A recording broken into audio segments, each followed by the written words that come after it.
Kalau ayah-ayah, ibu-ibu ada masa, terutama bagi orang lelaki, Allah suruh melalui Sayyidina Umar Al-Khattab radhiyallahu anhu, dia sebut orang lelaki ada 2 surah yang dia kena belajar sebelum mana dia meninggal dunia. 2 surah ni ajarilah orang lelaki di kalangan kita untuk dipahami sebelum dia meninggal dunia. Surah apa dia? Surah Al-Baqarah dan surah Al-Imran. Surah Al-Baqarah, dalam surah Al-Baqarah di awal-awal lagi Allah cerita sifat orang mukmin, sifat orang kafir, sifat orang munafik. Allah mengajar kepada Nabi dan juga Rasul supaya berhati-hati dengan munafik. Sehingga kan kalau orang lelaki 2 surah kena belajar, orang perempuan ada 3 surah dia kena belajar sebelum daripada dia meninggal dunia. Nak jaga, kerana jahatnya Abdullah bin Ubay bin Salul, kemunafikan dia ni, sampai Allah catatkan dalam 3 surah untuk dipelajari pada setiap orang perempuan Islam.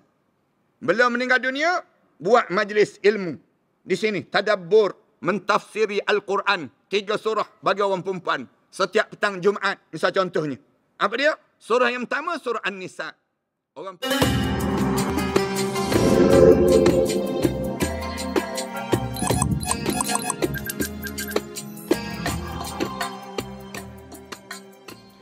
Assalamualaikum warahmatullahi ta'ala wabarakatuh. Alhamdulillahi rabbil alamin. Wassalatu wassalamu ala ashrafil anbiya'i wal mursalin. Wa ala alihi wa sahbihi ajma'in. Subhanaka la ilma lana illa ma 'allamtana innaka antal alimul hakim.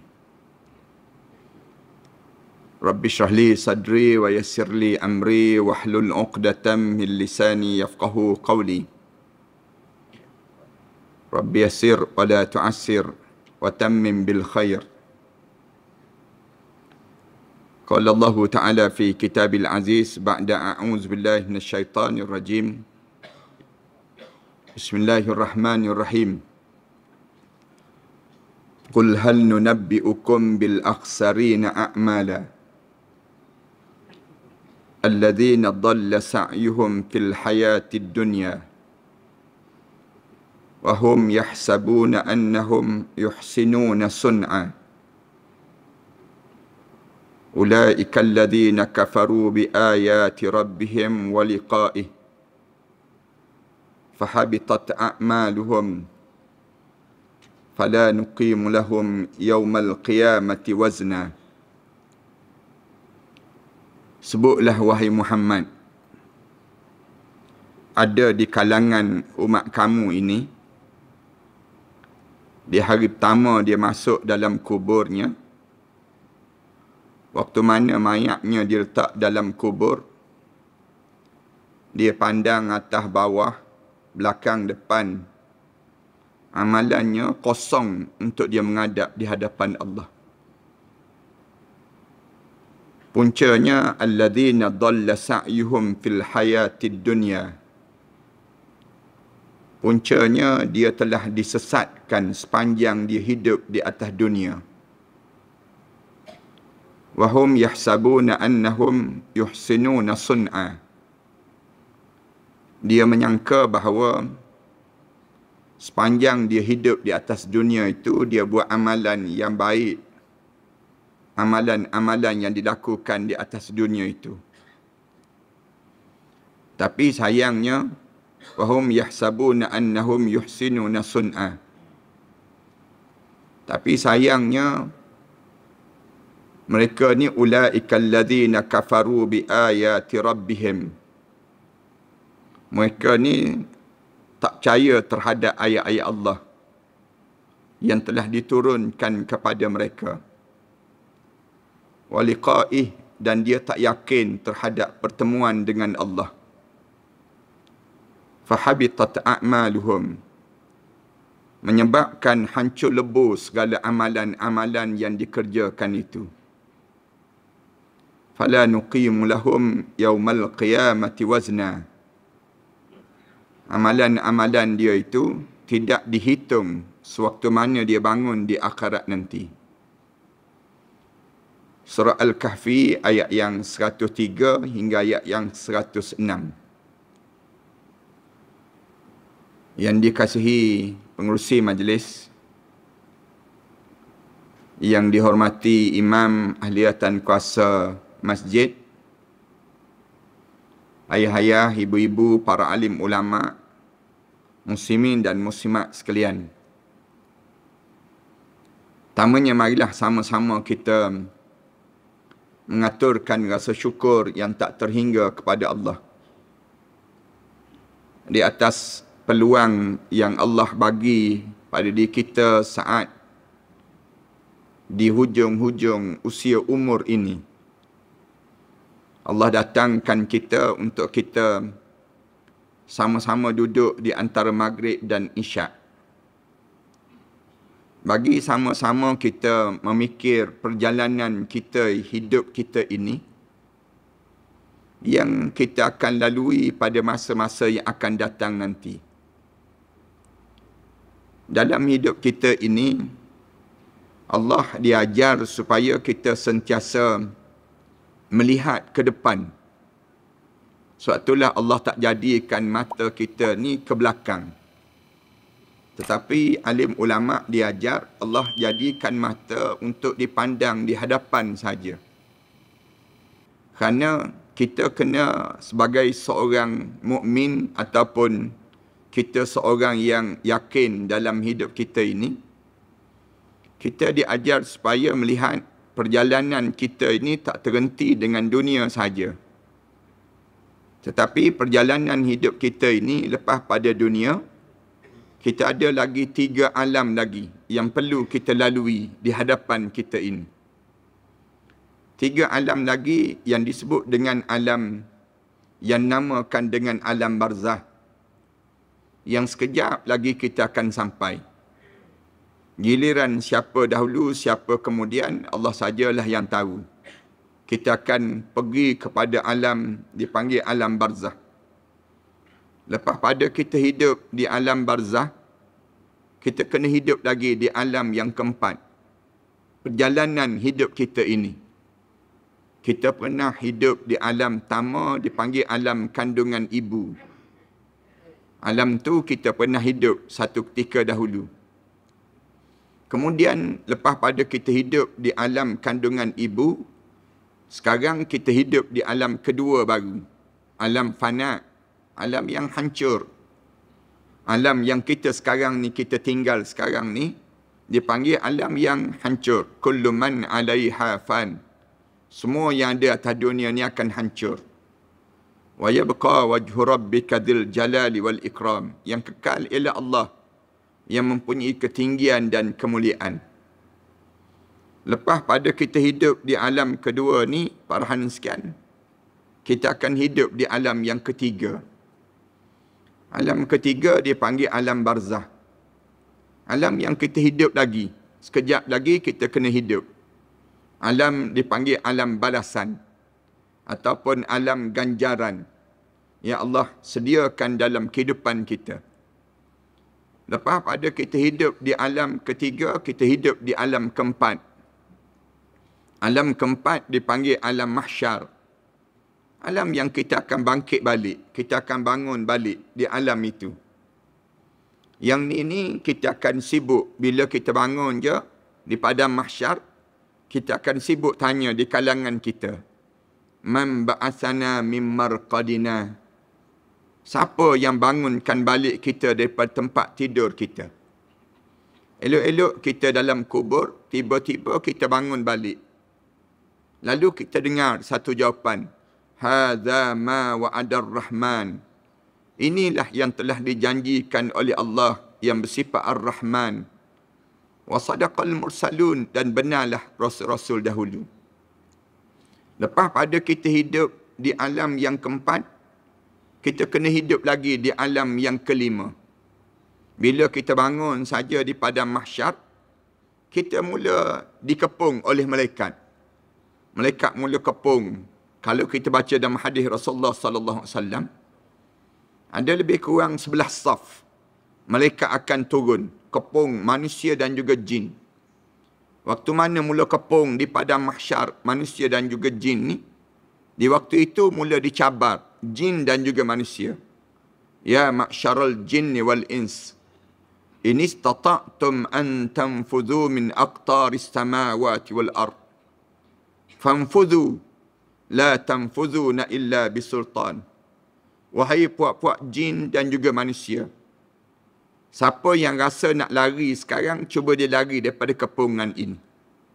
Elok-elok kamu duduk sekarang ni, cuba kamu lari. Lari daripada kepungan yang dikepung ini. La tanfudhuna illa bisultan. Tak ada seorang pun yang boleh lepas daripada kepungan ini kecuali yang dilepaskan oleh Allah. Kita dikepung ni, kita nak bergerak ke mana? Bergerak menuju kepada satu lagi alam. Nak pergi lagi pada satu lagi alam. Alam apa dia? Alam yang disebut sa'idun au saqiyun. Alam bahagia ataupun alam celaka. Alam yang kelima. Alam syurga ataupun alam neraka. Sampai pada alam yang kelima ni, start daripada kita mula masuk dalam syurga, Allah hajar terus. Ingat ya, bila dah masuk dalam syurga, Allah sebut khalidina fiha abada, kekal dalam syurga sampai bila-bila. Bila Allah hajar sebut saja tentang neraka, Allah hajar juga neraka ni pun khalidina fiha abada, kekal dalam neraka sampai bila-bila. Ada lagi ke alam lepas pada sebut? Tak ada dah. Tak ada dah alam yang kita kena lalui perjalanan hidup kita ini.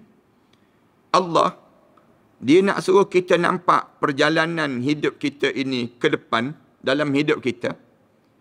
Allah arahkan kita setiap kali mana kita sembahyang, kita kena baca Fatihah.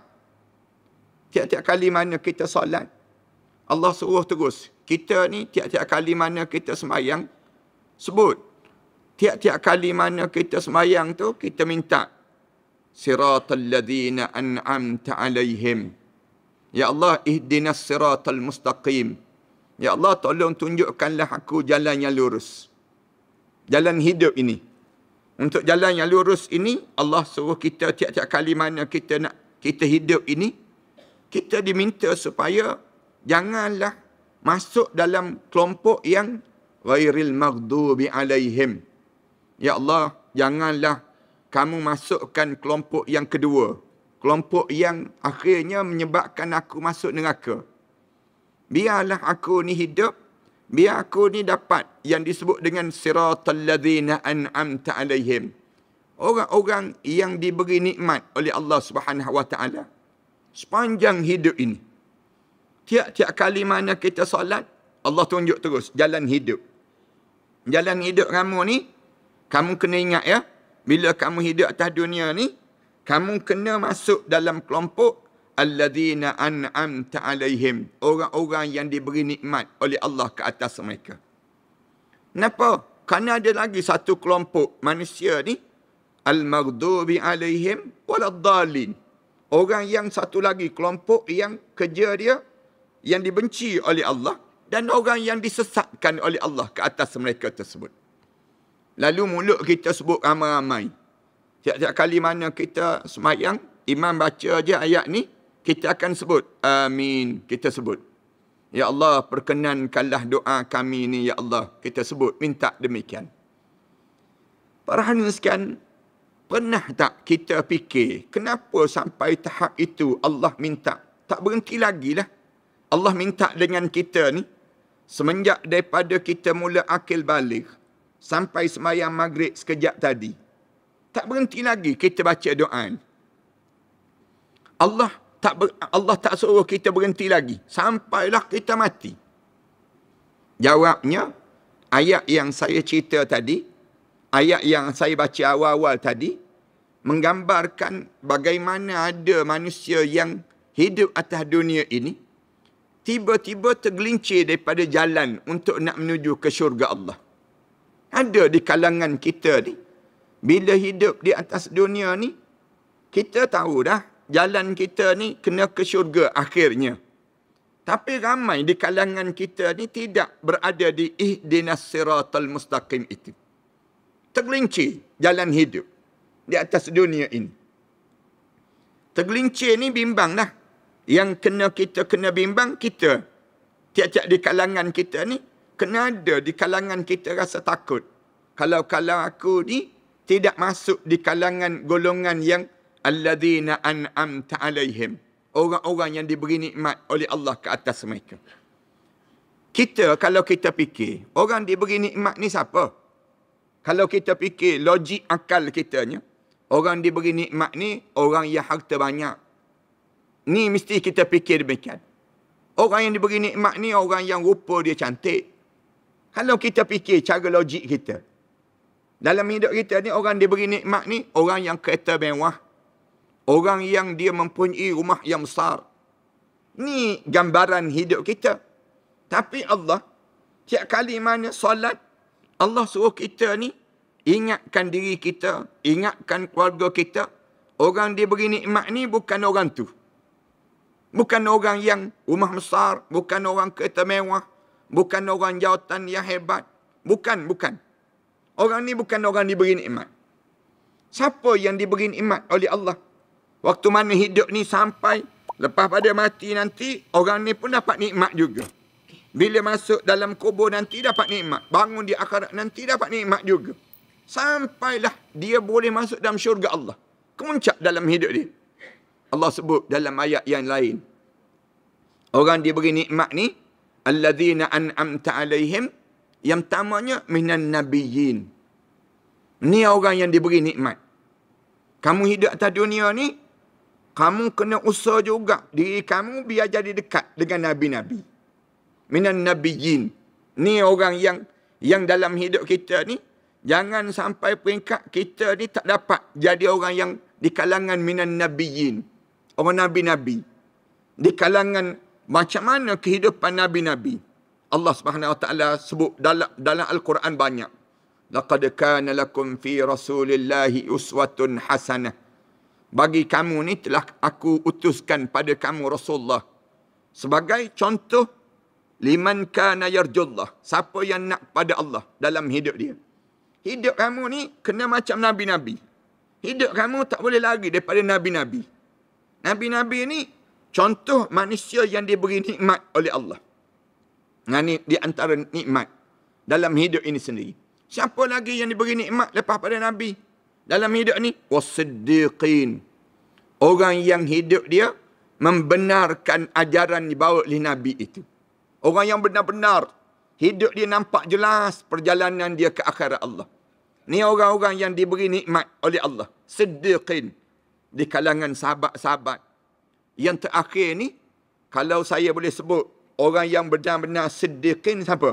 Di kalangan kita ni. Kalau kita tengok di kalangan masyarakat yang sampai hari ni menjadi bacaan ataupun contoh orang yang siddiqin. Benar-benar siddiq di kalangan kita. Baru yang gugur syahid, Yahya As-Sinwar. Yahya As-Sinwar ni di antara manusia yang siddiqin. Orang yang betul-betul telah menunjukkan keimanan dia pada Allah. Allah sebut dalam Quran, minal mu'minina rijalun sadaqu ma ahadullah alaih. Di kalangan orang mukmin, dia telah tunjukkan benar-benar dia siddiq pada Allah. Allah sebut dalam Quran, siddiq. Minal mu'minina rijalun sadaqu ma ahadullah alaih. Apa yang dijanjikan oleh Allah ke atas dia tu, dia tunjuk. Betul-betul, aku ni betul-betul siddiq dengan Allah. Sampai apa dia? Sampai gugur di jalan Allah. Walaupun tangan dia tak patah. Tangan dia tu kena serpihan. Kemudian tangan kanan tak boleh angkat. Tangan kiri je bergerak. Dan waktu mana dibuat pembedahan di tubuh badan dia tu, di kepala dia, didapati dia tak makan 3 hari dah. Musuh-musuh ni buat kajian terhadap kepala tubuh badan dia tu. Jasad dia tu diambil. Dibawa ke tengah-tengah ibu negara Zionis itu sendiri. Dibelah badan dia. Kemudian ditengok-tengok dalam kepala dia. Dibuat kajian terhadap mayat dia. 3 hari dah tak makan. Untuk dia nak tunjuk sungguh-sungguh dia lawan. Lawan. Ini dipanggil siddiqin. Orang yang lawan. Walaupun dengan tinggal tangan kiri je terangkat. Dengan tongkat dia. Benar-benar berdepan. Walaupun musuh tu di hadapan dia ratusan. Dengan peluru berpandu dengan semua kekuatan yang ada. Tapi dengan tongkat, wah, aku lawan. Dia nak tunjuk, aku benar-benar siddiq dengan Allah. Ini dipanggil siddiqin. Orang yang hidup betul-betul mengorbankan masa, tenaga, harta benda, seluruh kehidupan untuk di jalan Allah. Siddiqin.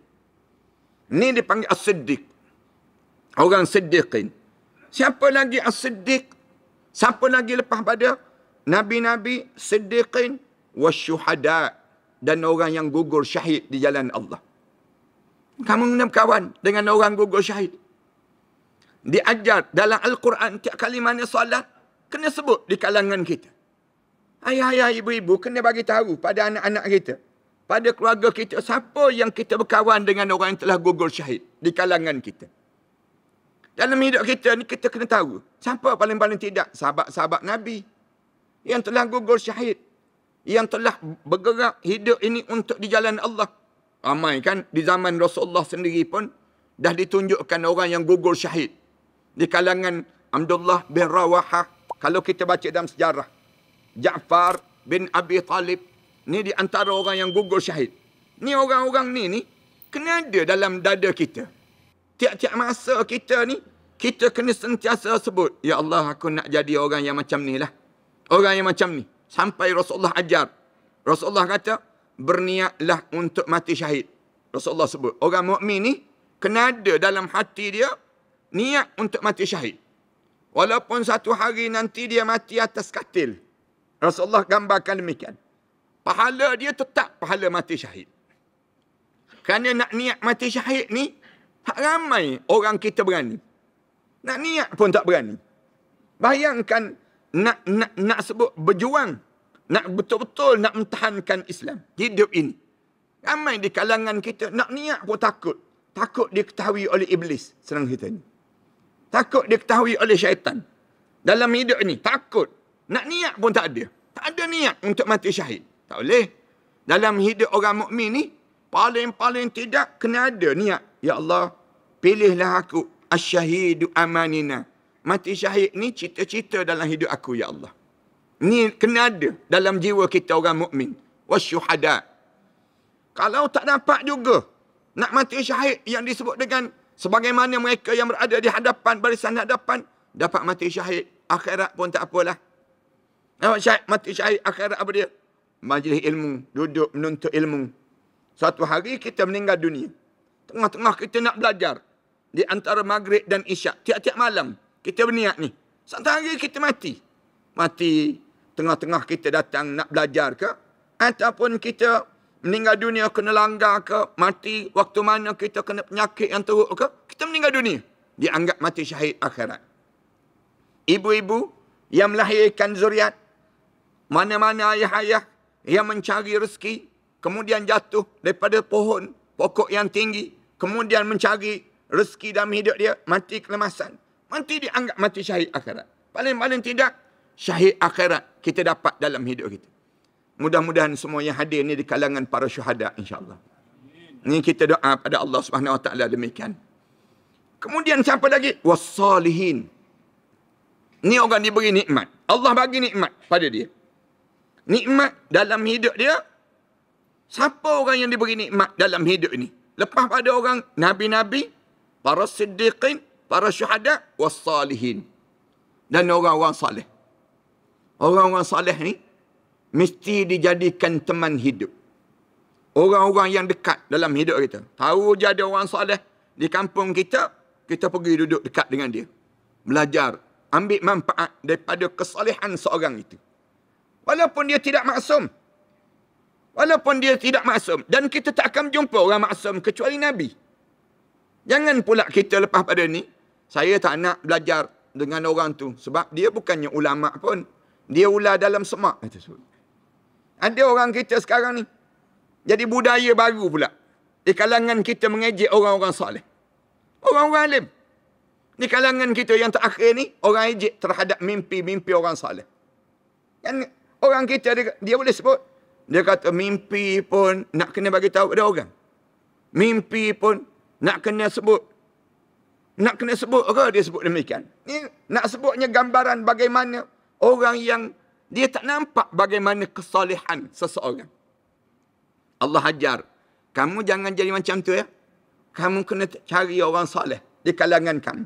Dekatkan diri kamu dengan orang soleh. Kerana orang soleh ni, sampai firasat dia pun diambil kira dalam Islam. Ittaqu firasatul mu'minin. Rasulullah sebut. Berhati-hati kamu dengan firasat orang mukmin. Firasat ni bukan mimpi. Kalau mimpi itu satu. Ni firasat. Rasa. Rasa je. Rasa tu pun diambil kira. Diambil kira sampai tahap demikian. Kerana apa dia? Firasat orang mukmin ni besar. Nilai dia dalam kehidupan seseorang itu sendiri. Sampai Rasulullah SAW suruh ambil kira. Perkara demikian. Orang soleh ni, dia tak sempurna dalam hidup dia. Dia tak macam Nabi. Dia ada juga kesalahan dalam hidup dia. Tapi janganlah dengan kesalahan dia tu menyebabkan kamu tutup segala kebaikan dia. Dalam hidup ini, kamu kena cari jalan untuk dekat dengan orang ni. Orang ni orang apa dia? Orang yang Allah bagi pada mereka ni nikmat-nikmat yang banyak sewaktu mana hidup di atas dunia ini sendiri. Lepas pada Allah cerita golongan orang-orang yang bahagia ini, Allah sebut terus. Atas dunia ni, kamu kena ingat ya, kamu jangan masuk ghairil maghdubi alaihim. Kamu jangan masuk golongan al-maghdubi alaihim waladdallin. Dua kelompok. Allah mula sebut, digabung, ulama-ulama gabungkan jadi satu je. Kelompok ni. Al-maghdubi alaihim pun kamu jangan dekat. Dengan ad-dallin pun jangan kamu dekat. Jangan kamu bersama dengan mereka. Siapa al-maghdubi alaihim? Berbincangan panjang. Alim ulama sebut. Al-maghdubi alaihim di kalangan yang hidup atas dunia ni, yang pertama yang disebut dengan syaitan iblis. Syaitan iblis dibenci oleh Allah. Kamu jangan dekat dengan mereka ni. Jangan buka ruang mereka ni masuk. Kesan dia, kejap lagi kamu akan dapat. Saya nak sebut, kalau sekiranya kita tak jaga al-maghdubi alaihim ni, dalam hidup kita ni, kesan dia sekejap lagi kita akan kena. Apa dia? Iblis, syaitan. Semenjak daripada kita mula lahir lagi, kerja dia ganggu kita ni, supaya kita ni tak taat pada perintah Allah. Jahat. Sampai peringkat, dia buat kita lupa terhadap satu benda yang paling bernilai dalam hidup. Benda yang paling bernilai dalam hidup ni apa dia? Taubat. Taubat ni di antara benda yang paling bernilai dalam hidup. Sampai kita tak taubat dalam hidup. Tak nak mengakui kita buat dosa. Siapa yang buat kerja ni? Iblis. Syaitan. Dia pujuk diri kita. Sampai peringkat, ayah-ayah, ibu-ibu betul terang je. Tiap-tiap hari ni, ada tak kita taubat pada Allah lebih 70 kali sehari? Dalam hidup kita. Sampai kita ni payah nak bertaubat pada Allah. Rasa macam tak ada dosa je kita. Macam kita ni tak buat-buat salah je dalam hidup. Siapa yang buat kita ni jadi rasa tak ada dosa ni? Siapa yang buat kita ni payah nak bertaubat ni? Padahal nak sebut mudah je. Rabbighfirli wa tub alayya. Senang je mulut kita kalau kita nak sebut taubat. Tapi di antara yang memayahkan kita jangan kita sebut kalimah Rabbighfirli ni, siapa dia? Iblis. Syaitan. Yang sentiasa masuk dalam tubuh badan kita. Ganggu diri kita. Perasan tak dalam hidup kita? Senang je kita nak buruk sangka. Nak buruk sangka sama kita ni. Dalam hati kita ni. Kita ni datang duduk ni. Tengok duduk dengar kuliah. Kita dengar kuliah macam ni. Senang je nak terlintas dalam hati kita. Look, jamuan disediakan ke tidak ni malam ni? Kita sekejap je. Syaitan datang. Zup sekali. Dalam hidup kita. Mudah je kita. Tengok muka kawan kita. Hidup lagi dia ni. Dia tersebut. Ni siapa yang buat ni? Kalau tidak syaitan iblis. Buruk sangka. Dalam hidup kita. Terlintas sekali. Dalam hidup kita. Pandang isteri kita. Kenapalah aku terkahwin dengan Minah ni? Kita sebut. Dalam hidup kita. Siapa yang buat? Syaitan. Syaitan ni semenjak daripada kita mula keluar daripada perut ibu, ganggu dah. Dah ganggu dah. Start daripada situ lagi ganggu. Nak ganggu ni, sampai peringkat Allah suruh setiap ayah azan di telinga kanan anak dia. Azan. Anak kamu baru keluar daripada perut isteri kamu tu, kamu ambil, kamu azan. Azan tu azan biasalah, jangan pinjam mikrofon masjid pula. Panggil. Azan. Kenapa azan? Syaitan ganggu. Hak mana bukti syaitan ganggu? Dia menangis. Dia menangis. Dia menangis tu, tanda awal gangguan sedang berlaku. Waktu mana dia menangis tu, kita pegang dia, peluk dia tu, kita baca, kita sebut terus, Allahu Akbar, Allahu Akbar. Allah yang maha besar, Allah yang maha besar. Kita mula azan. Azan tu tak berhenti lagi. Start daripada mula lahir, sampai hari ni kena dengar azan. Kalau kamu tak dengar azan dalam hidup kamu, senang syaitan masuk dalam tubuh badan kamu. Sampai Allah suruh orang yang azan, kena azan kuat. Kalau dia duduk kawasan orang Islam tu, sampai habis suara lah. Bilal tu, pahala dia banyak. Allah bagi pada dia. Kenapa? Bila dia azan, tercirit-birit syaitan lari daripada kedengaran suara azan itu sendiri. Bacaan banyak kali. Nak suruh kita jangan kena ganggu lagi. Allah ajar supaya kita sebut, A'udzubillahi minasyaitanirrajim. Ya Allah, lindungilah aku daripada syaitan yang direjam, ya Allah. Baca doa, minta lindungi, ya Allah, jahat ni syaitan ni, jahat ni. Bahkan kalau ayah-ayah, ibu-ibu ada masa, saya minta sangat untuk belajar satu kitab. Di masjid ni kalau boleh lah, kalau ada guru-guru, ustaz-ustaz yang ada kat sini ni, tolonglah baca satu buku, kitab yang dikarang oleh Dr. Fatih Yakan.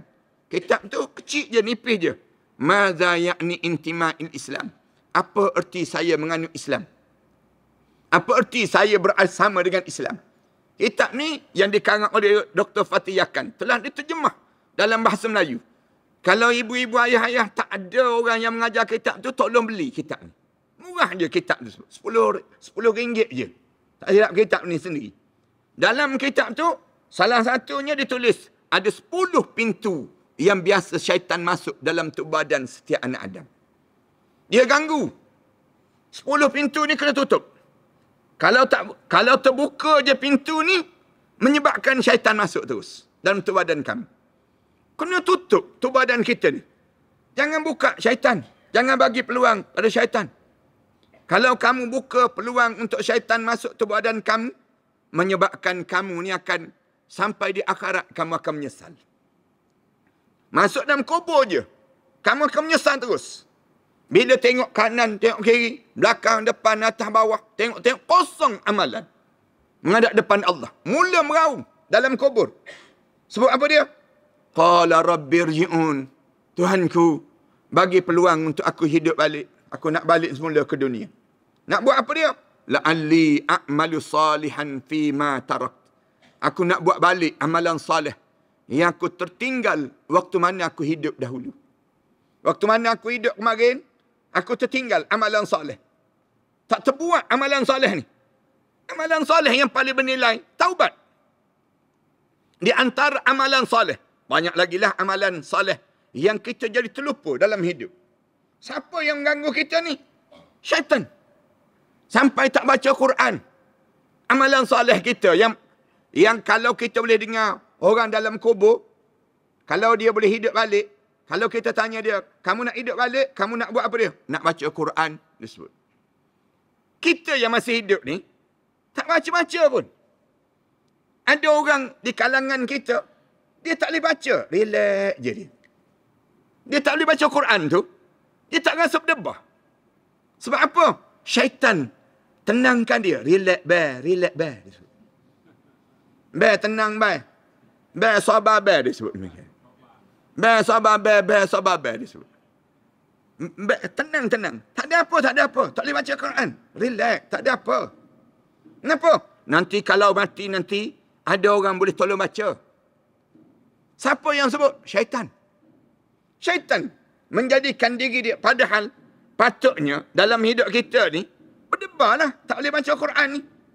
Berdebar diri kita. Tak boleh baca Quran ni, saya nak sebut ayah-ayah, ibu-ibu yang datang malam ni, kalau tak boleh baca Quran, masuk dalam kubur kejap lagi, confirm tak lepas menghadap depan Allah. Tak lepas. Tak percaya, cuba try mati, tak percaya. Nak tengok lepas ke tidak. Siapa tak boleh baca Quran, ingat betul-betul saya sebut ni. Menyesallah dia nanti. Menyesallah dalam hidup ni.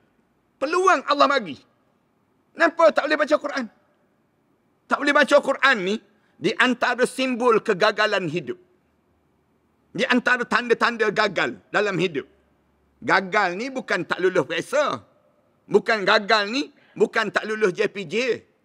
Gagal ni, bukan sekadar tak boleh jawab dengan SPRM. Gagal ni, bila kamu tak boleh baca Quran.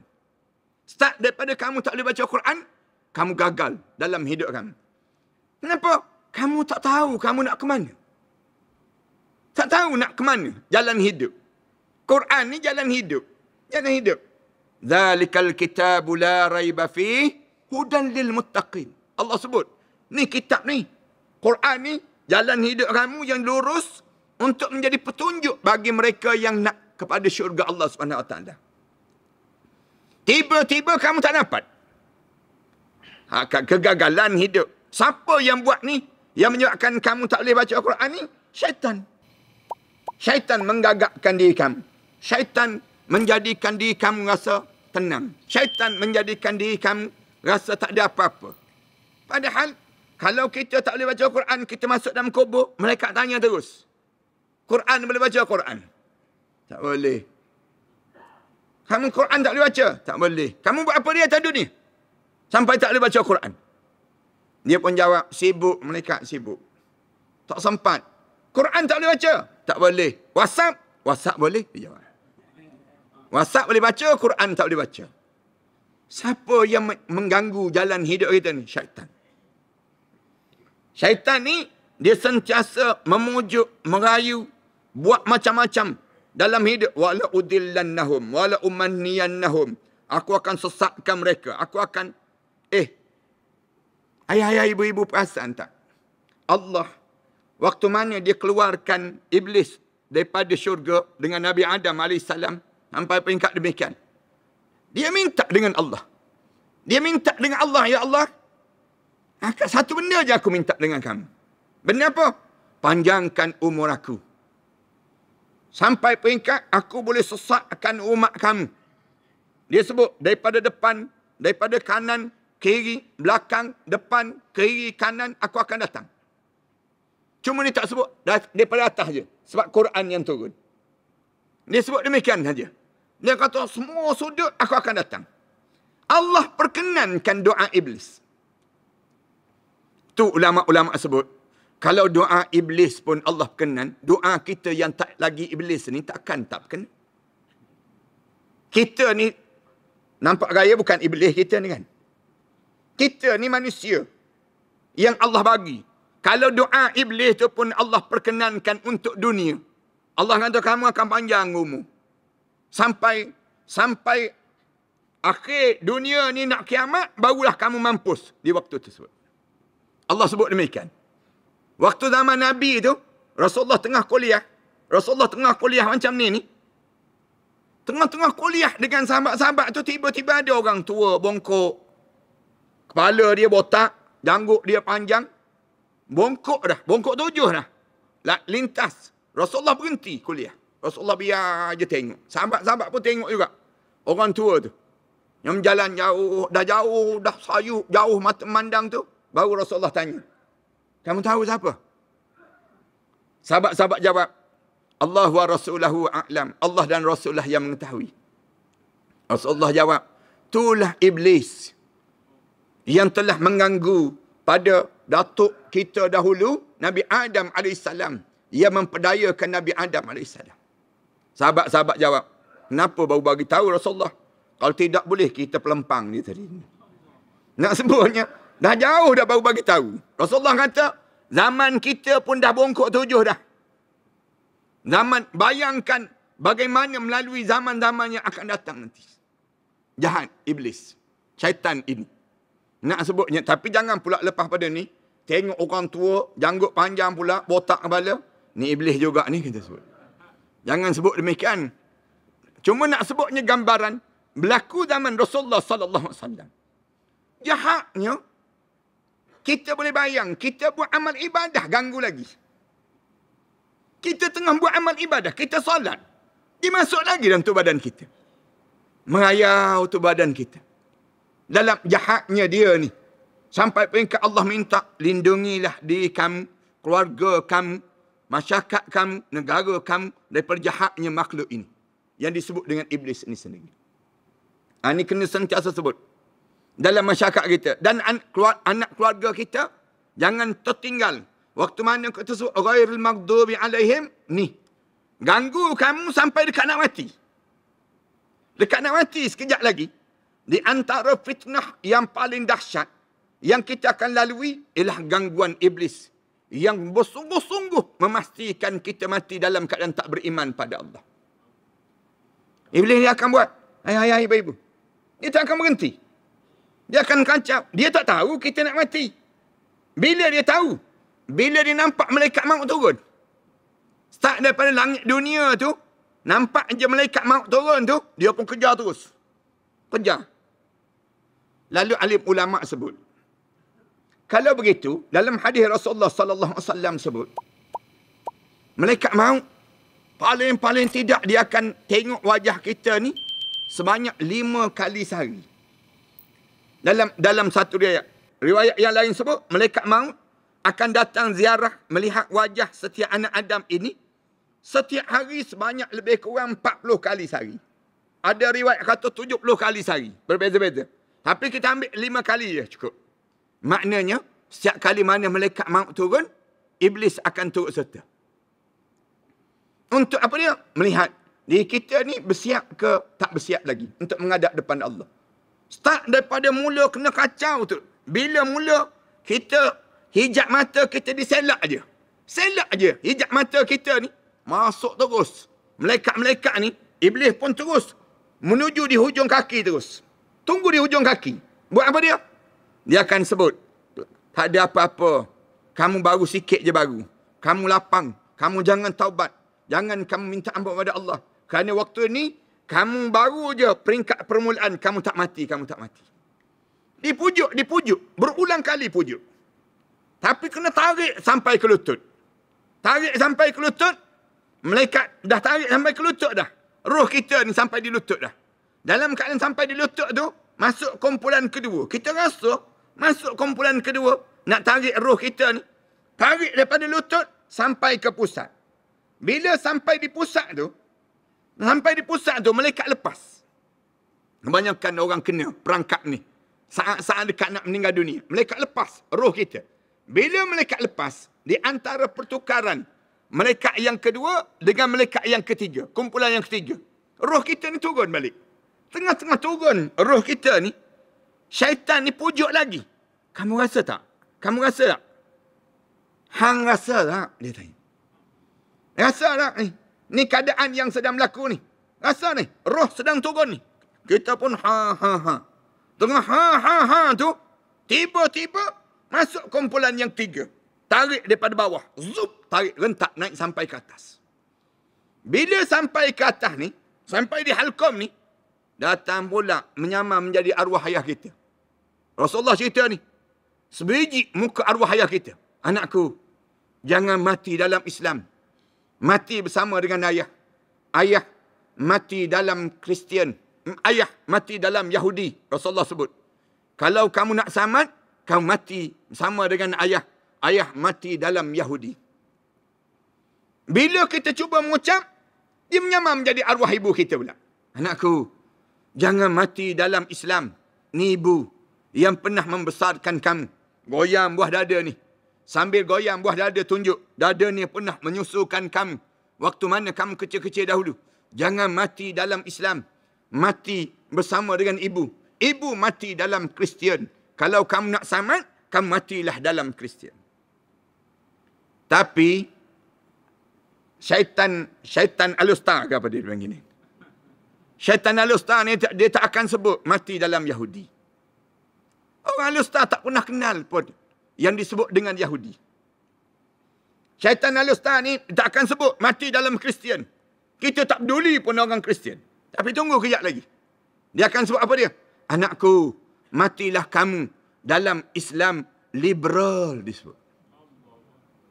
Matilah kamu dalam Islam nasionalis. Matilah kamu dalam Islam sekularis. Matilah kamu dalam Islam modernis, pragmatis. Kita dengar Islam juga ni, mati je lah kita sebut.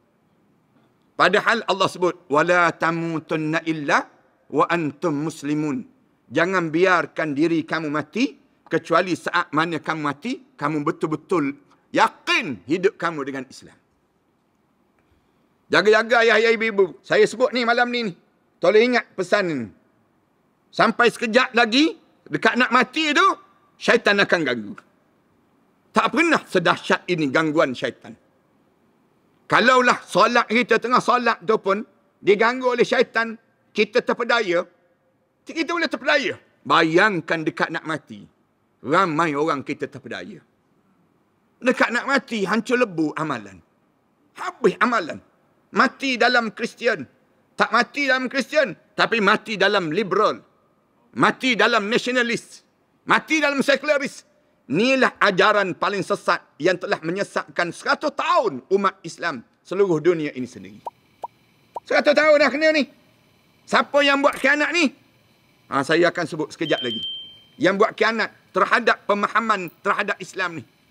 Di antara musuh-musuh yang disebut al-maghdubi alaihim, ghairil maghdubi alaihim waladdallin. Ini kumpulan yang pertama. Ya Allah minta sangat, selamatkanlah diri kamu. Jahatnya syaitan ni, nak sebutnya jahat, syaitan ni sendiri tak berhenti setakat tu. Dia akan ganggu lagi. Dalam satu riwayat kata, sampai masuk dalam kubur. Masuk dalam kubur tu, tengah-tengah malaikat tu, malaikat tu tanya, ma rabbuka? Malaikat tanya, ma rabbuka? Dia tunjuk, aku Tuhan kau. Ada satu riwayat saya baca dalam satu kitab. Syaitan diganggu sampai dalam kubur. Waktu mana malaikat sedang tanya, man hadar rajul? Siapa lelaki ni dalam hidup kamu?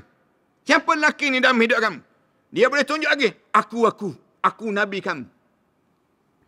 Bayangkan, sampai dalam kubur jahatnya iblis, syaitan ini sendiri. Sampai di akhirat nanti, dia akan berlepas diri. Fala talumuni walumu anfusakum. Kamu jangan cela aku, tapi cela diri kamu sendiri. Kerana kamu bodoh sangat. Atas dunia, kamu tak pandai nak beza di antara ajaran yang dibawa oleh Nabi dengan ajaran yang dibawa oleh syaitan iblis ini sendiri. Itu yang pertama. Yang kedua, al-maghdubi alaihim siapa? Orang kafir. Orang kafir. Yang disebut al-maghdubi alaihim. Orang kafir ni ada dua. Satu kafir harbi, satu kafir zimmi. Saya maksudkan kafir harbi. Saya tak maksudkan dengan kafir zimmi. Kerana kafir zimmi ni dia tidak mempengaruhi. Manakala yang dimaksudkan ialah kafir harbi yang memerangi Islam. Yang tak berhenti-berhenti. Kerja dia contoh yang jelas. Sampai hari ni boleh tengok. Allah tunjuk depan mata kita sekarang. Bagaimana mereka membunuh umat Islam di bumi Palestin itu sendiri. Tengok bagaimana mereka lakukan. Mereka sanggup untuk mempertahankan anjing seekor. Mereka sanggup untuk nak jaga nilai anjing lebih besar daripada nilai jiwa-jiwa manusia. Nak sebut gambaran bagaimana kekufuran. Satu je. Dia membutakan mata, memekakkan telinga. Ini orang kafir. Sejak zaman Nabi SAW sampai zaman kita. Sampai Allah sebut, walan tarda ankal yahud walan nasara hatta tattabi'a millatahum. Ayat ini tidak dihapuskan lagi. Sampai dunia kiamat Allah sebut, orang Yahudi, orang Kristian tak akan redha pada kamu. Sehingga bila? Hatta tattabi'a millatahum. Sehingga kamu hidup dengan cara hidup mereka. Allah tak sebut hatta tadkhulu dinahum, sehingga kamu masuk agama mereka. Tetapi Allah sebut hatta tattabi'a millatahum, sehingga kamu hidup dengan cara hidup mereka pun cukup. Dalam hidup kamu. Cerita panjang yang ni. Kekufuran. Sampai Allah sebut, jangan jadikan orang kafir teman yang baik dalam hidup kamu. Jangan jadikan orang kafir sebagai pemimpin dalam kehidupan masyarakat kamu. Jangan sampai tahap demikian. Kerana kafir yang ni memang kerja dia untuk menahan Islam. Menahan yang disebut dengan tanggungjawab setiap mereka yang beriman pada Allah untuk jadi khalifah di atas muka bumi ini sendiri. Dua. Yang ketiga, al-maghdubi alaihim waladdallin. Siapa dia? Yang disebut dengan orang-orang munafik. Orang-orang munafik. Orang munafik ni jangan sampai peringkat kita saling tuding, menuding sesama kita, jangan. Saya maksudkan munafik ni, saya bimbang saya dan juga jemaah-jemaah yang ada. Cuba kita bimbang pada diri kita. Kemunafikan. Takut-takut kita ni jadi munafik, tak tahu. Sebagaimana yang digambarkan oleh sahabat-sahabat. Sahabat-sahabat cukup takut jadi munafik. Cuma zaman kita ni tak didedahkan perangai orang munafik. Orang kita ni kan bimbang sangat kalau kita ni saling kita sebut munafik, kamu ni. Takut kita. Tapi zaman-zaman sahabat dahulu, masing-masing di kalangan mereka bimbang kalau mereka tu jadi munafik. Saya buat contoh yang mudah, siapa dia? Sayyidina Umar Al-Khattab radhiyallahu anhu. Bila dia tahu ketua setiausaha Rasulullah yang disebut dengan apa dia? Yang digambarkan dengan orang yang menjaga, yang disebut dengan Huzaifah ibn al-Yaman. Seorang ketua setiausaha Rasulullah. Huzaifah ni, dia ketua Rasulullah, ada 66 orang setiausaha dalam hidup Rasulullah. Sepanjang Rasulullah jadi Nabi dan juga Rasul, 66 orang yang disebut dengan setiausaha Rasulullah. Ketuanya siapa dia? Huzaifah ibn al-Yaman. Huzaifah ni, bila senarai ahli munafik itu turun, Rasulullah bagi pada Huzaifah. Bila Rasulullah bagi pada Huzaifah, Sayyidina Umar tahu. Sayyidina Umar pergi jumpa dengan Huzaifah. Ya Huzaifah, apakah dalam senarai nama orang munafik itu adanya nama Umar ini, Huzaifah? Umar takut kalau dibimbangi nama Umar yang ada dalam kelompok orang munafik itu. Sayyidina Umar juga takut. Kerana Rasulullah sentiasa diingatkan di kalangan para sahabat, jangan biarkan orang yang munafik itu sentiasa berada di sekitar diri kamu. Berjaga-jaga dengan orang munafik ini. Huzaifah jawab, mana mungkin kamu, wahai Umar, orang yang sebegitu dekat dengan Rasulullah, mertua Rasulullah, orang yang memahami kerja-kerja Rasulullah, tiba-tiba boleh menjadi munafik. Tak mungkin kamu, Umar. Sayyidina Umar menangis, mengalir air mata Sayyidina Umar Al-Khattab radhiyallahu anhu. Alhamdulillah, syukur tak termasuk di kalangan nama-nama orang munafik. Kalau kita baca dalam sejarah, ramai lagi. Hanzalah. Pernah dia berjalan, dia sebut, munafiklah Hanzalah. Munafiklah Hanzalah. Sahabat-sahabat, Sayyidina Abu Bakar ditengok, Hanzalah ni menangis, teresak-esak. Lalu, Abu Bakar ni tegur Hanzalah. Kenapa dengan kamu, wahai Hanzalah? Katanya Hanzalah, aku ni munafik sebenarnya. Hanzalah jadi takut. Munafik. Kenapa dengan kamu dengan munafik? Wahai Hanzalah. Kenapa kamu boleh jadi munafik? Hanzalah disebut. Dia kata, kita ni kan, kalau duduk dalam majlis Nabi, kita dengar kuliah-kuliah Nabi, menangis teresak-esak kita. Tapi kalau kita balik, bermain dengan isteri kita, anak-anak kita, dengan keluarga kita, kita lupa terhadap apa yang diajar oleh Rasulullah sallallahu alaihi wasallam. Kita munafik. Sayyidina Abu Bakar kata, kalau begitu bukan engkau saja munafik, aku pun munafik juga. Sayyidina Abu Bakar kata, menangis dua-dua orang. Datang jumpa dengan Rasulullah sallallahu alaihi wasallam. Rasulullah jawab, bukan begitu yang dimaksudkan munafik. Dunia ni begitu.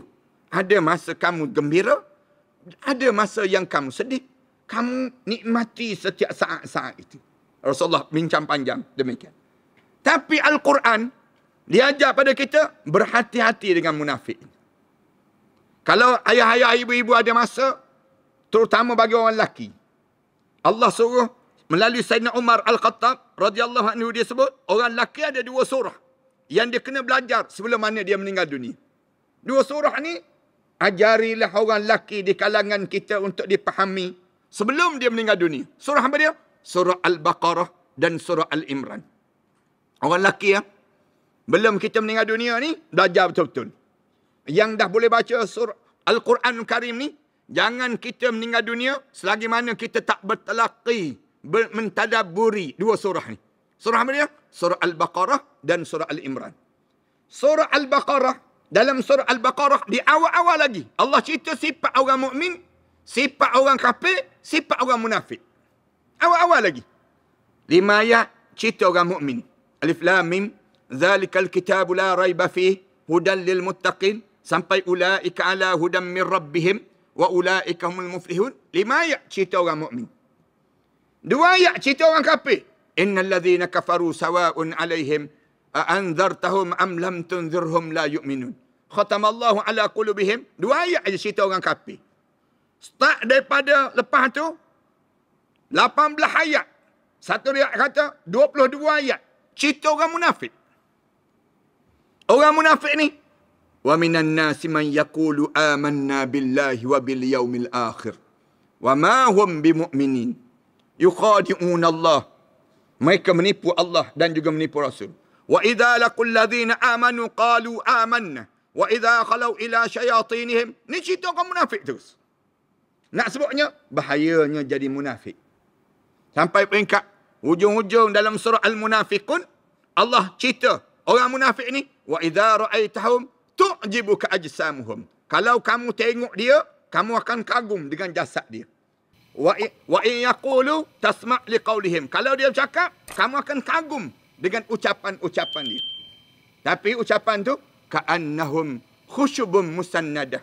Ucapan yang dia berucap tu macam tiang rapuh menahan dinding yang nak runtuh. Tak ada apa-apa pun. Yahsabuna kulla sayhatin alaihim. Tiap-tiap kali mana kamu bercakap, mereka rasa macam kilat yang mancar tubuh badan mereka. Yahsabuna kulla sayhatin alaihim humul aduwu. Allah sebut orang munafik ni musuh dengan kamu, ya, musuh dengan kamu. Fahzarhum, berhati-hati kamu dengan mereka. Fahzarhum, humul aduwu fahzarhum, kamu berhati-hati. Kamu kena ingat orang munafik ni di antara perkara yang kamu kena hati-hati dalam hidup, jangan kamu jadi munafik dan kamu jangan dekat dengan orang munafik. Qatalahumullahu anna yufakun. Orang munafik ni jahat. Jahat sejak zaman Rasulullah sampai zaman kita sekarang. Kemunafikan yang berlaku. Munafik zaman Rasulullah sallallahu alaihi wasallam, Abdullah bin Ubay bin Salul. Ni di antara orang munafik yang memimpin kejahatan zaman Rasulullah. Sampai peringkat Allah mengajar kepada Nabi dan juga Rasul supaya berhati-hati dengan munafik. Sehingga kan kalau orang lelaki 2 surah kena belajar, orang perempuan ada 3 surah. Dia kena belajar sebelum daripada dia meninggal dunia.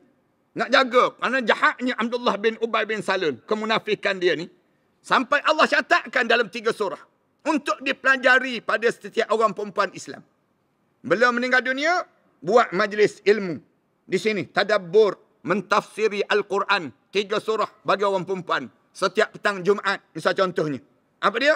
Surah yang pertama, surah An-Nisa. Orang perempuan wajib belajar. Ni ajar di kalangan ayah-ayah, ibu-ibu, belajar terhadap surah An-Nisa. Yang kedua, orang perempuan kena belajar surah Al-Ahzab. Al-Ahzab. Sebelum meninggal dunia. Panjang cerita dalam surah Al-Ahzab. Yang ketiga, surah An-Nur. Surah An-Nur. Orang perempuan wajib belajar. Katanya Sayyidina Umar, ajarilah perempuan Islam terhadap 3 surah ini. Dalam surah An-Nur ni, siapa yang bawa cerita ni? Yang jahat ni? Bapa munafik. Bapa munafik di kota Madinah. Dia bawa cerita apa dia? Isteri Rasulullah berzina dengan Safwan bin Mu'attal. Cerita gosip liar. Gosip-gosip sehingga Rasulullah berantakan rumah tangga Rasulullah. Nak cerai dah Sayyidatina Aisyah. Punca sikit je, tertinggal Aisyah dalam satu peperangan, balik daripada perang. Waktu mana balik perang, dibawa di dalam kendongan ini, bawa dalam usungan tu. Tapi Aisyah ni dia ringan sangat. Sahabat tak perasan, dia ada ke tak ada tu sama je. Dia angkatnya. Kemudian waktu mana dia keluar daripada waktu berhenti, dia pergi qada hajat. Dia tak bagi tahu yang orang yang usung ni. Dia pergi qada hajat. Balik-balik, tengok tak ada dah. Tak ada dah. Rasulullah dah bergerak dah. Rombongan tersebut. Aisyah duduk atas batu. Rasulullah pula, sikap Rasulullah, bila dia berjalan mana-mana, dia mesti suruh seorang yang pengutip barang-barang jatuh. Jauh sikit belakang, kerja kamu kutip barang jatuh. Nama dia Safwan bin Mu'attal. Bila dia tengok-tengok, ada Aisyah yang duduk atas batu. Dia kenal Aisyah. Kerana waktu mana belum lagi turun wajibnya tutup kepala ni. Tutup aurat ni bagi orang perempuan. Dia kenal Aisyah. Mulut dia sebut, Inna lillah wa inna ilaihi raji'un. Terkejut dia. Dia pun ulur tangan. Dapat tangan dia tu, dia letak. Tak dapat tangan dia begitu. Aisyah tengok dia ulur tangan. Sayyidatina Aisyah pijak tangan dia tu. Lalu dia tolak naik atas unta yang dibawa tersebut. Itu je. Menyebabkan Aisyah pun naik atas unta tersebut. Dia pun pergi ke depan. Dia pun pegang kat tali kekang unta tersebut. Jalan ke depan ini sini. Sekali je. Dia pijak. Sekali tu je pijaknya. Atas telapak tangan Safwan bin Mu'attal. Ringan Aisyah ni. Sekali tolak. Isteri kita ni pijak tangan kita. Patah terus. Dia panggil. Kalau isteri kita lah. Bukan orang sini lah. Ni orang Australia dia panggil. Tapi nak sebutnya. Aisyah ni ringan. Isteri Rasulullah. Kemudian bila begitu. Dia pun berjalan. Tak tanya, tak sebut, tak cerita apa pun. Jalan baru sampai di Madinah. Dipandang oleh Abdullah bin Ubay bin Salul. Abdullah bin Ubay bin Salul pun mula hantar WhatsApp terus. Mula tulis dalam Facebook dia. Mula sebar cerita. Isteri Nabi pun berzina. Isteri Nabi berzina. Dia sebut berzina dengan Safwan bin Mu'attal. Peringkat tu cerita tu tersebar. Sebar di seluruh kota Madinah. Sampai Sayyidina Ali karamallahu wajhah. Dah berminggu-minggu ni, Sayyidina Ali datang jumpa dengan Rasulullah. Rasulullah pun tak dekat dah dengan Aisyah. Sayyidina Ali pun sebut dah. Bunga tak sekuntum ya Rasulullah. Bunga ni banyak kuntum. Cerai-cerai lah. Tak payah simpan lah isteri macam ni. Sebut demikian. Yang menyebabkan di waktu tersebut, bila sampai tahap ni, Abu Bakar dengar. Tahu cerita ni. Abu Bakar datang jumpa dengan Rasulullah. Rasulullah, aku dengar kamu dah nak pisahkan dengan isteri anak perempuan aku ni ya Rasulullah. Izinkan aku bawa balik ya Rasulullah anak perempuan aku. Sebelum kamu melafazkan kalimah tersebut pada anak perempuan aku ya Rasulullah. Rasulullah benarkan. Bawa balik pun tak apalah Abu Bakar. Bawa balik. Balik dah nak lafaz dah. Turun ayat Quran. Innal ladzina ja'u bil ifki usbatum minkum la tahsabuhu syarran lakum bal huwa khairul lakum likulli imri'in minhum maktasaba minal itsm walladzi tawalla kibrahu lahu azabun azim. Orang-orang yang suka bawa cerita bohong ini tak ada orang lain. Innal ladzina ja'u bil ifki. Ni ayat yang ke-10, ke-11 dalam surah An-Nur tersebut. Dia cerita orang yang suka bawa cerita gosip-gosip liar ni usbatum minkum. Bukan orang lain, sebahagian di kalangan kamu. Setiap kali mana orang mula fitnah pada kamu, orang kata pada kamu, wahai orang perempuan, wahai orang lelaki, bila kena saja keadaan yang demikian, la tahsabuhu syarran lakum. Bal, jangan kamu sangka itu buruk pada kamu. Bal huwa khairul lakum. Bahkan dia membawa kebaikan pada kamu. Likulli imri'in minhum maktasaba minal itsm. Semua yang bawa cerita tu, dia akan bawa kesan dalam hidup dia. Dia bawa dosa-dosa. Yang merangkai, yang share, yang forward, yang buat kerja tu, semua dapat saham dalam kerja-kerja jahat tersebut. Walladzi tawalla kibrahu lahu azabun azim. Orang yang mainkan peranan lepas pada itu, azab dia amat pedih. Yang Allah sediakan dalam hidup mereka semua. Sayyidina Umar tahu cerita ni. Sayyidina Umar dahlah berdendam panjang. Cerita jahatnya si munafik. Nak perang Uhud, dia buat jahat. Nak buat dalam kehidupan Rasulullah, buat jahat. Dalam Madinah, buat jahat. Macam-macam gaya. Buat jahat orang munafik. Sayyidina Umar sebut, ya Rasulullah, izinkan aku pancung je kepala Abdullah bin Ubay bin Salul. Jangan biarkan dia hidup. Bila tersebar cerita ni, anak pada Abdullah bin Ubay bin Salul ni, nama dia Abdullah juga. Anak dia tu datang jumpa dengan Rasulullah. Rasulullah, aku dengar ayah aku, Abdullah itu, Umar nak pancung kepala ayahku dan bunuh ayahku ya Rasulullah. Kamu jangan benarkan Umar pancung kepala ayahku ya Rasulullah. Biar aku sendiri pancung kepala ayahku ya Rasulullah. Dia sebut pada Rasulullah. Rasulullah sebut, jangan. Jangan. Kenapa kamu nak pancung? Kalau Sayyidina Umar pancung, aku berdendam dengan Umar. Kalau aku pancung, tak ada orang nak berdendam dengan aku. Katanya Rasulullah, nanti akan ada perintah. Ya, akan ada orang akan bercakap, Muhammad membunuh saudaranya sendiri. Saudaranya sama-sama Islam. Dia akan lakukan demikian. Zaman Rasulullah. Hari dia mati, Abdullah bin Ubay bin Salul ni. Saya nak sebut pada orang munafik. Yang berhasrat nak jadi munafik. Tolong ingat ni. Hari dia mati. Abdullah bin Ubay bin Salul ni mati. Tak ada orang datang nak semayang jenazah dia. Tak ada orang nak mandikan jenazah dia. Waktu mana tak ada orang ni? Abdullah ni datang jumpa dengan Rasulullah. Menjelang tengah hari. Sebab ada Rasulullah, tak ada siapa yang datang Rasulullah. Tak ada orang. Kain kapan pun tak ada Rasulullah. Ayah aku ni kalau kamu tak datang, sahabat-sahabat yang lain tak datang ya Rasulullah.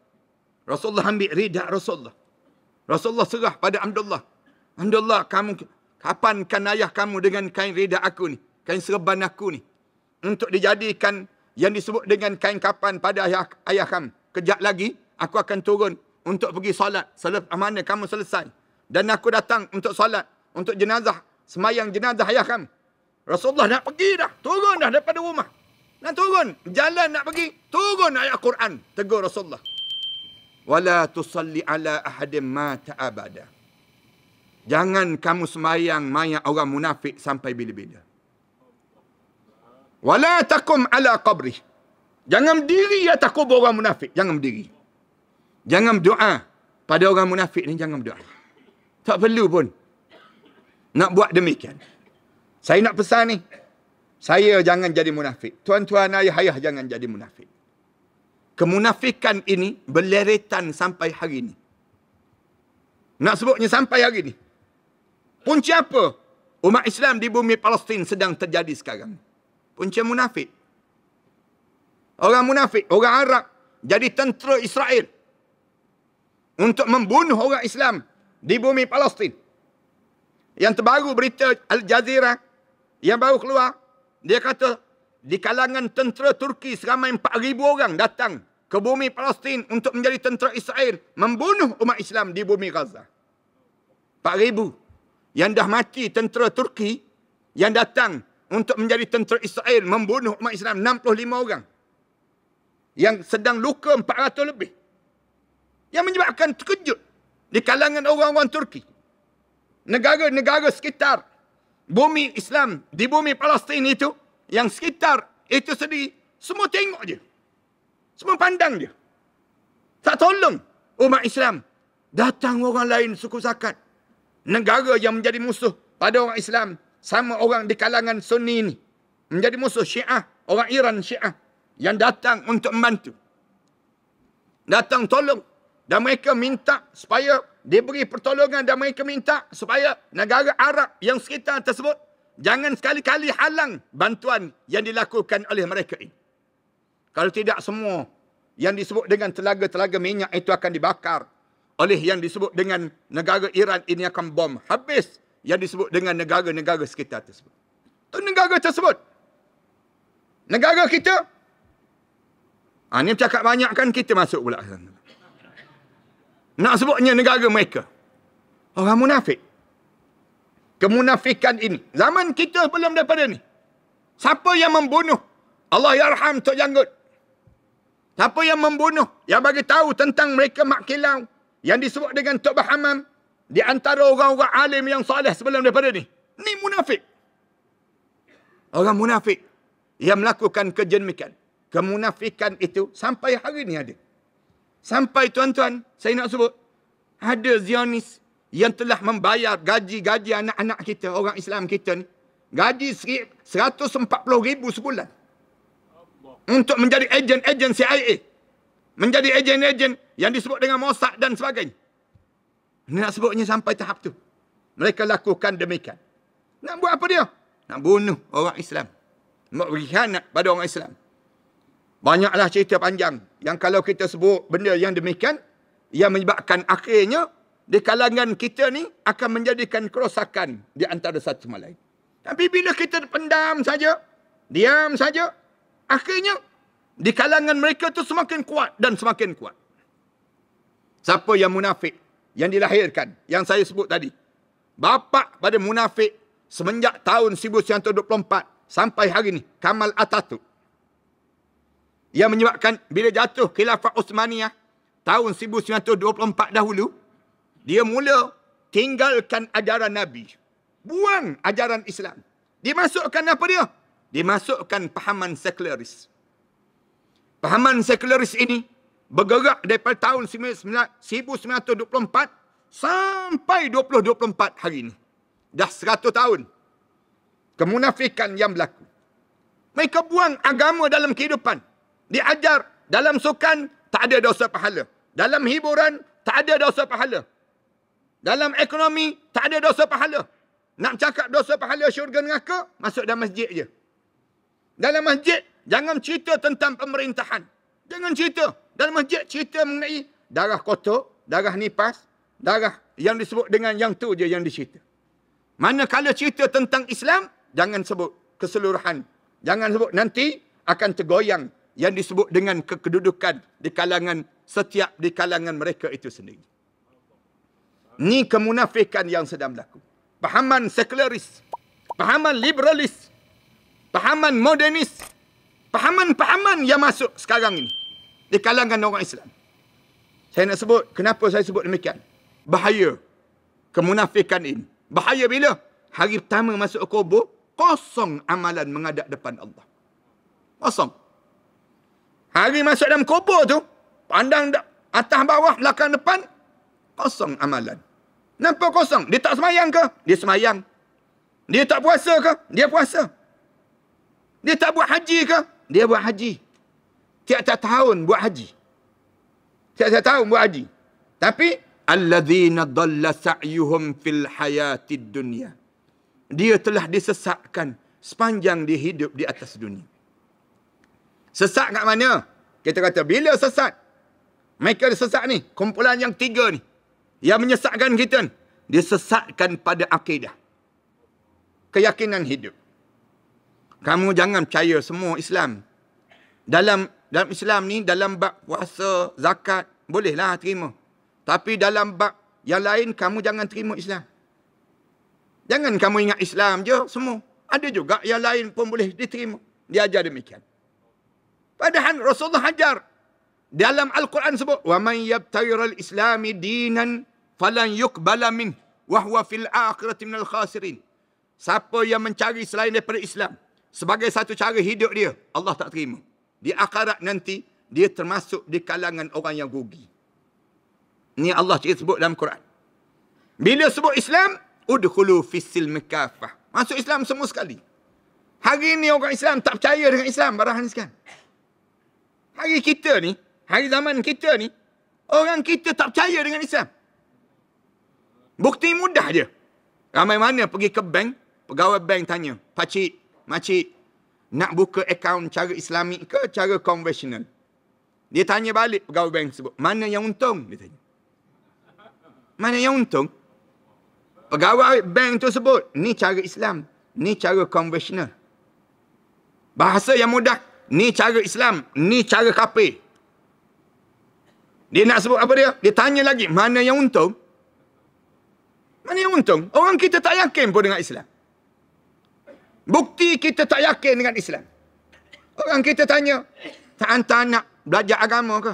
Tak hantar anak menghafal Quran ke? Bila nak hantar anak ni, nak hantar ke sekolah mana? Dia tanya balik, kalau pergi hantar ke sekolah agama, ada masa depan ke? Dia tanya. Nak kerja benda? Nanti nak buat apa? Nak sebut orang kita tak percaya.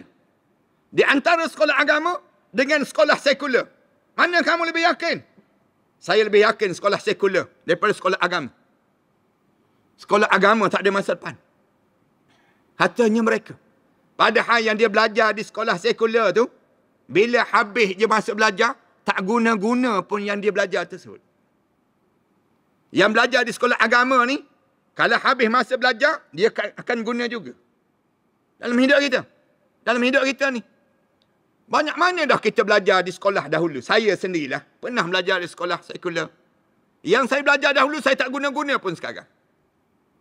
belajar sejarah parameswara. Bila habis je, belajar tak guna-guna pun parameswara tersebut. Sekarang ni yang guna apa dia? Uping-iping kita guna. Dalam hidup kita. Yang kita belajar dahulu, kita tak guna sekarang. Dulu belajar pendidikan jasmani. Keliling padang, pusing padang, habis berpeluh baju. Orang tanya kenapa? Nak jaga kesihatan, nak suruh kita sihat dan sebagainya. Sekarang kena kencing manis juga dia. Kena garuk juga dalam hidup. Yang nak kena guna, tak belajar. Yang nak kena guna. Apa dia yang nak kena guna? Al-Quran. Al-Quran.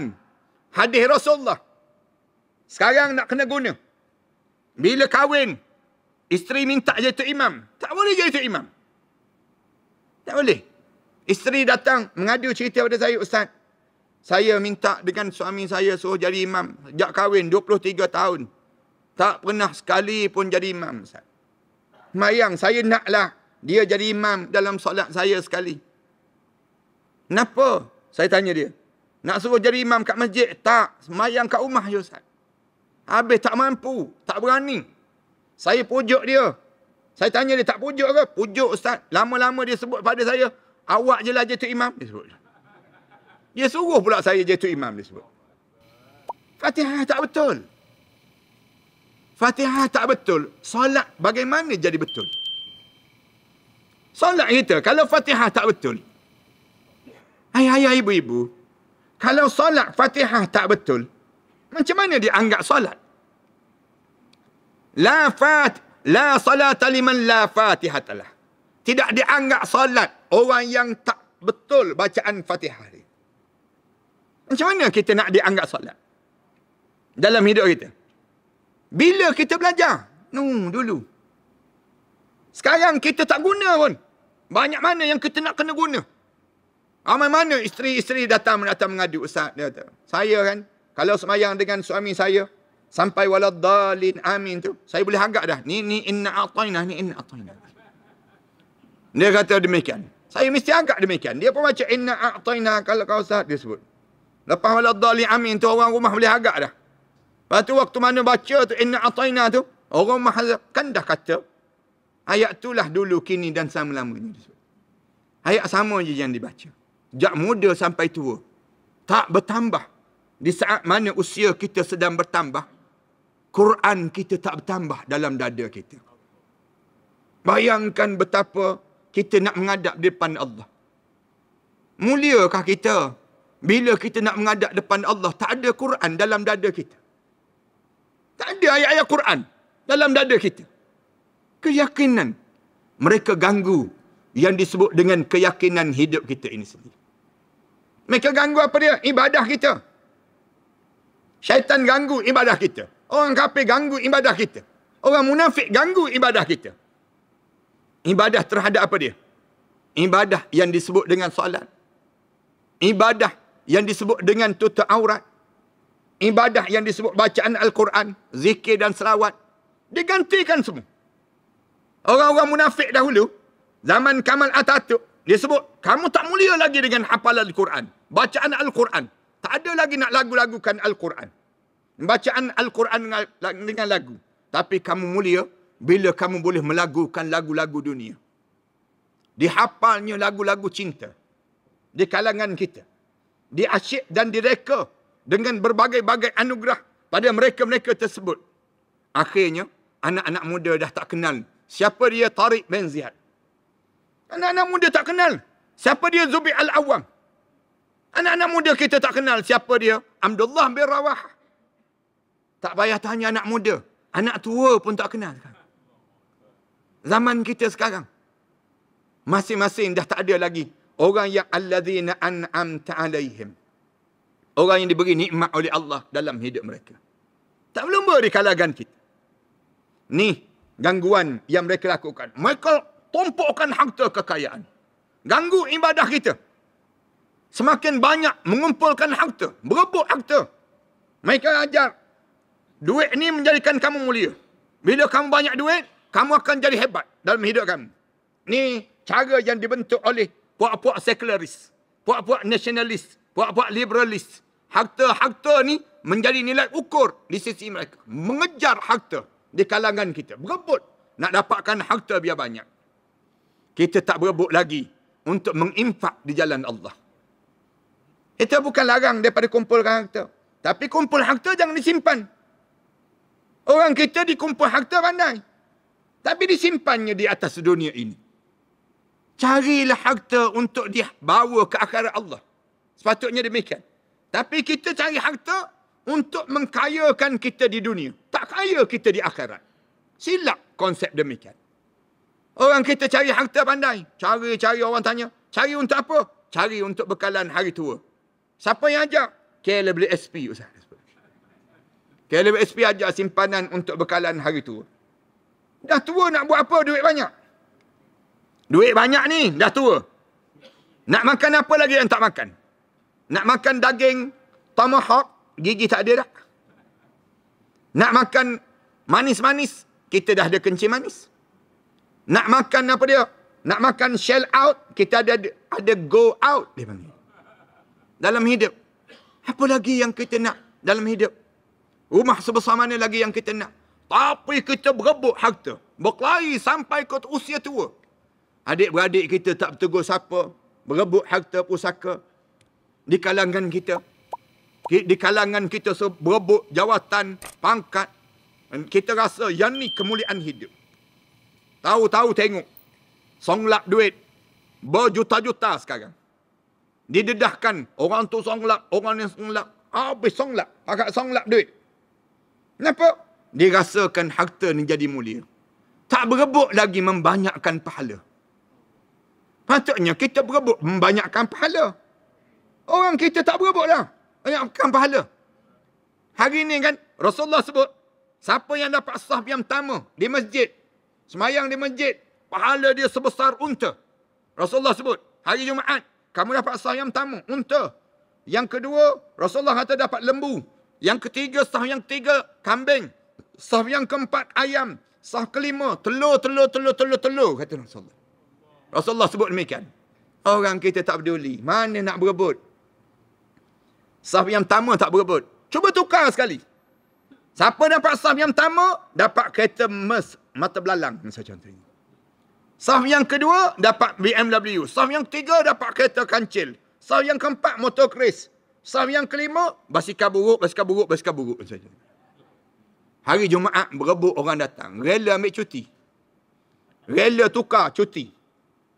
Nak sebutnya gambaran dunia kita dah jadi rosak dalam hidup. Siapa yang buat? Nuh, Kamal Atatürk. Dan generasi yang menghancurkan keseluruhan yang telah dibina oleh Rasulullah sallallahu alaihi wasallam. 100 tahun dah kena tipu ni tuan-tuan. 100 tahun dah kita. Ditipu dalam tak sedar. Ditipu dan didayakan oleh musuh. Dan yang akhir sekali. Dalam hidup kita ni, sedang kita golongan yang keempat, al-maghdubi alaihim. Diri kita sendiri. Yang menjadi musuh pada diri kita. Diri kita sendiri yang buat musuh dengan diri kita. Diri kita ni siapa dia? Hawa nafsu. Hawa nafsu kita. Ayah-ayah, ibu-ibu biasa dengar tak nama Qarin? Qarin. Rasulullah kata, setiap umat aku semua lahir bersama dengannya Qarin. Sahabat-sahabat tegur Rasulullah. Bahkan kamu Rasulullah. Bahkan aku. Aku ada Qarin. Rasulullah sebut. Tapi Qarin aku telah diislamkan oleh Allah. Semenjak aku lahir lagi. Bersama dengan kelahiran aku. Qarin ni apa dia? Saya terjemahkan dengan hawa nafsu. Yang dibentuk. Yang kita bentuk. Sampai satu ketika, hawa nafsu kita tu, kita kena bentuk dia. Biar jadi betul-betul mutmainnah. Janganlah biarkan hawa nafsu kita menjadi nafsu ammarah. Dalam tubuh badan kita. Dan jangan jadi nafsul lawamah. 3 tu je saya sebut mudah. Panjang perbincangan yang ni. Alim ulama bincang panjang. Tapi jangan kita jadi ammarah. Inna nafsul ammaratu bisu'. Allah sebut. Oh, nafsu ammarah ni, dia akan jadi buruk pada diri kamu. Kamu bentuk. Kamu biarkan dia. Biarkan tak semayang subuh. Biar tak semayang subuh. Lama-lama kamu tinggal sembahyang subuh. Biarkan diri kamu ni hisap benda yang tak ada manfaat dalam hidup kamu. Lama-lama terjerat dengan dadah. Lama-lama terjerat dengan maksiat dalam hidup kamu. Kamu buat, kamu layan nafsu ni. Nafsu ni kamu layan. Nafsu apa dia? Jantan dengan jantan. Betina dengan betina. Ini nafsu. Nafsu yang buruk. Kamu bentuk dia. Kamu biarkan. Lama-lama, innan nafsul ammaratu bisu. Jadi buruk dalam hidup kamu. Ni yang jadi nama macam-macam gaya sekarang ni. Dunia kita sekarang ni. Penyakit-penyakit. Jantan dengan jantan, betina dengan betina. Punca apa dia? Nafsu. Nafsu ni. Kamu kena lawan yang ni. Kamu tak boleh benarkan nafsu ni. Kamu kena jadikan nafsu ni, nafsu dalam hidup kamu mutmainnah. Waktu mana kamu jadi nafsul mutmainnah tu, kamu tahu nafsu kamu mutmainnah bila? Bila dekat nak meninggal dunia, malaikat turun. Malaikat akan sebut, ya ayyatuhan nafsul mutmainnah. Hei jiwa-jiwa yang tenang. Irji'i ila rabbiki radiyatan mardiyah. Balik. Allah sedang panggil kamu untuk pulang. Allah sedang redha pada kamu. Dan kamu akan redha dengan ketentuan Allah. Fadkhuli fi ibadi wadkhuli jannati. Masuklah kamu di kalangan hamba-Ku. Masuklah kamu ke dalam syurga-Ku. Dan jangan biarkan nafsu kita nafsu lawamah. Nafsu lawamah ni nafsu yang Allah Subhanahu Wa Taala sebut, la uqsimu biyaumil qiyamah wa la uqsimu bin nafsil lawamah. Ini kalimah lawamah. Nafsu lawamah ni nafsu apa dia? Waktu mana dengar kuliah, jadi elok. Keluar je, minum air teh, hilang balik yang elok tadi. Nafsu lawamah. Kekalkan istiqamah dengan Islam. Bertahan dengan Islam. Bertahan dengan Islam ni, jangan kita muzabzabina baina zalik. Sekejap begitu, sekejap begini, jangan. Bila dalam Islam ni, kekal, bertahan dengan Islam. Sampai bila dekat nak meninggal dunia tu, tatanazzalu alaihimul malaikah. Malaikat turun. Malaikat datang dekat telinga kita ni. Malaikat kata apa dia? Allah takhafu. Jangan takut ya. Wala tahzanu. Jangan sedih, jangan sedih. Wa abshiru bil jannati allati kuntum tu'adun. Kabar gembira pada kamu terhadap syurga yang telah dijanjikan oleh Allah untuk diri kamu. Mudah-mudahan kita semualah yang dapat, insya-Allah. Janganlah sampai peringkat bila kita masuk dalam kubur, tiba-tiba hari pertama kita masuk kubur tu, habis pahala-pahala kita. Habis segala amalan-amalan kita. Kosong amalan menghadap depan Allah. Punca apa dia? Alladzina dhalla sa'yuhum fil hayatid dunya. Kerana kamu biarkan diri kamu waktu mana kamu hidup sesat sepanjang kamu hidup di dunia. Wa tahsabuna annahum yuhsinuna an sun'a. Kamu sangka kamu buat amalan terbaik di saat tersebut. Rugi dalam hidup kita demikian. Inilah ayat yang saya nak sebut pada malam yang baik ini. Ayah-ayah, ibu-ibu balik nanti, cuba buka balik surah Al-Kahfi, ayat 103 hingga ayat 106. Yang saya baca tadi, untuk jadikan renungan pada kita di antara maghrib dan isyak. Saya pohon maaf kerana panjang sikit. Saya tengok ayah-ayah, ibu-ibu betulkan tulang belakang 7 kali dah saya kira ni. Saya pohon maaf lah kerana terpanjang sikit pada malam ini. Mudah-mudahan Allah jadikan kita ni sentiasa di atas jalan yang kita sentiasa sebut ihdinas siratal mustaqim. Saya harap lepas pada ni, bila kita solat, setiap kali mana kita solat, kita bayang terus. Ihdinas siratal mustaqim tu siapa? Minan nabiyyin, nabi-nabi. Wassiddiqin, orang-orang yang telah membenarkan hidupnya dengan Islam. Sahabat-sahabat dan juga orang yang siddiq.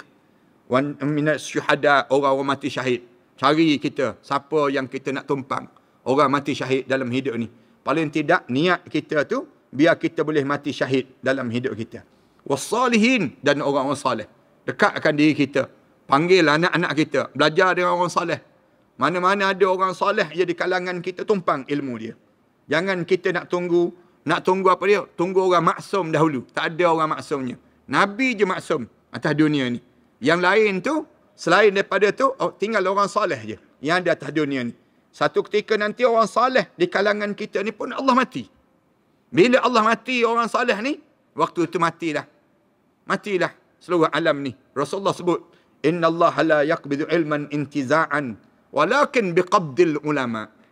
Allah tak akan cabut ilmu ni mengejut daripada dada seorang begitu sekaligus, tidak. Tapi Allah matikan alim ulama. Biqabdil ulama.